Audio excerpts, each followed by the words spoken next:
Hello friends, welcome to my channel ST Telugu vlogs and cooking videos. ఈరోజు మనము fruit custard prepare చేసుకుందాము. అది కూడా మనం జ్యూస్ సెంటర్కి వెళ్ళినప్పుడు తాగేస్తాం కదండి, అదే టేస్ట్ తోటి మనం కూడా ఇంట్లోనే ఈజీగా ఫ్రూట్ కస్టర్డ్ని ప్రిపేర్ చేసుకోవచ్చు. మరి అదేలానో ఈరోజు మనం వీడియోలో చూసేద్దాము.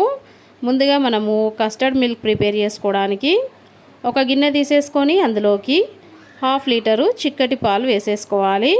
ఇప్పుడు ఈ గిన్నెను స్టవ్ పైన పెట్టేసుకొని లో ఫ్లేమ్లో పెట్టేసుకొని పాలను మరిగించేసుకోవాలి. పాలు మరుగుతున్నప్పుడు ఒక చిన్న గిన్నె తీసేసుకొని అందులోకి 2 టేబుల్ స్పూన్లు కస్టర్డ్ పౌడర్ వేసేసుకొని ఇప్పుడు ఈ కస్టర్డ్ పౌడర్లోకి కొంచెం కొంచెం వాటర్ యాడ్ చేసేసుకుంటూ ఉండలు లేకుండా మంచిగా కలిపేసుకొని పక్కన పెట్టేసుకోవాలి. ఇప్పుడు మరుగుతున్న పాలలోకి 1 కప్పు చక్కెర వేసేసుకొని మనం వేసిన చక్కెర పాలలో కలిసేటట్టుగా ఒకసారి కలిపేసుకొని 2 నిమిషాల పాటు పాలను మరిగించుకున్న తర్వాత ఇప్పుడు ఇందులోకి మనం ఇందాక కలిపి పెట్టుకున్న కస్టర్డ్ మిల్క్ని ఒకసారి మంచిగా కలిపేసుకొని ఒక చేతితోటి కొంచెం కొంచెంగా వేసేసుకుంటూ ఇంకో చేతితోటి కలిపేసుకోవాలి. మనం ఎప్పుడైనా సరే కస్టర్డ్ మిల్క్ని డైరెక్ట్గా వేసేసుకుంటే ఉండలు కట్టేస్తుందండి. అందుకని చెప్పేసి కొంచెం కొంచెంగా వేసేసుకుంటూ ఈ విధంగా మంచిగా కలుపుకున్న తర్వాత ఈ పాలని మళ్ళీ లో ఫ్లేమ్లో 6 నిమిషాల పాటు మరిగించుకున్న తర్వాత స్టవ్ ఆఫ్ వేసేసుకొని వేరే గిన్నెలోకి వేసేసుకోవాలి. ఇలా పాలు వేరే గిన్నెలోకి వేసేసుకున్న తర్వాత పూర్తిగా చల్లార్చుకోవాలి. పూర్తిగా చల్లారిపోయిన తర్వాత ఇప్పుడు ఈ పాలని ఫ్రిడ్జ్లో పెట్టేసుకొని 4 నుంచి 5 గంటల పాటు కూల్ అవ్వనివ్వాలి. పాలు కూల్ అయిన తర్వాత ఇప్పుడు ఇందులోకి మనము 1 కప్పు బ్లాక్ గ్రేప్స్ని చిన్న చిన్న పీసెస్ లాగా కట్ చేసి వేసేసుకోవాలి. అలాగే 1 కప్పు గ్రీన్ గ్రేప్స్ని కూడా చిన్న చిన్న ముక్కల్లాగా కట్ చేసి వేసేసుకోవాలి.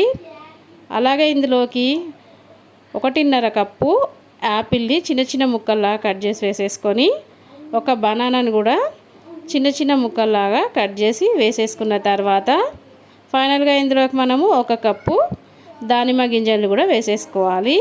ఈ ఫ్రూట్ కస్టర్డ్లోకి మీరు నచ్చిన ఫ్రూట్స్ వేసేసుకోవచ్చండి. ఇలా వేసుకున్న తర్వాత ఫైనల్గా ఇందులోకి 1 టేబుల్ స్పూను వెనీలా ఎసెన్స్ వేసుకోవాలి.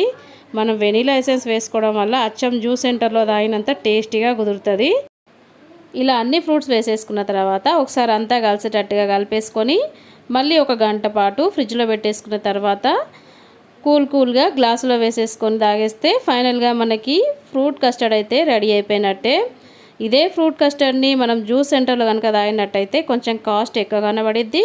అలాగే మనం జ్యూస్ సెంటర్లో తాగితే ఒకరం మాత్రమే తాగుతాం కదండి. ఇదే విధంగా మనం ఇంట్లో కనుక ప్రిపేర్ చేసుకున్నాం అనుకోండి, ఫ్యామిలీ అంతా ఒకటే దగ్గర కూర్చొని తాగేసేయచ్చు.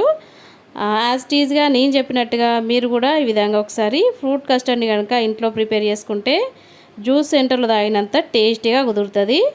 మరి ఫ్రూట్ కస్టర్డ్ ప్రిపేర్ చేయడానికి కావాల్సిన మెజర్మెంట్స్ నేను డిస్క్రిప్షన్లో లింక్ ఇస్తాను. ఒకసారి చెక్ చేసుకొని మీరు కూడా ప్రిపేర్ చేసి మీకు ఎలా వచ్చింది నాకు కామెంట్ రూపంలో తెలియజేయండి. వీడియో నచ్చితే లైక్ చేయండి. మీ ఫ్రెండ్స్కి రిలేటివ్స్కి వీడియోని షేర్ చేయండి. నా ఛానల్ని కొత్తగా చూసే వాళ్ళైతే సబ్స్క్రైబ్ చేసుకోండి. Okay, bye friends. నెక్స్ట్ వీడియోతో మళ్ళీ కలుద్దాం.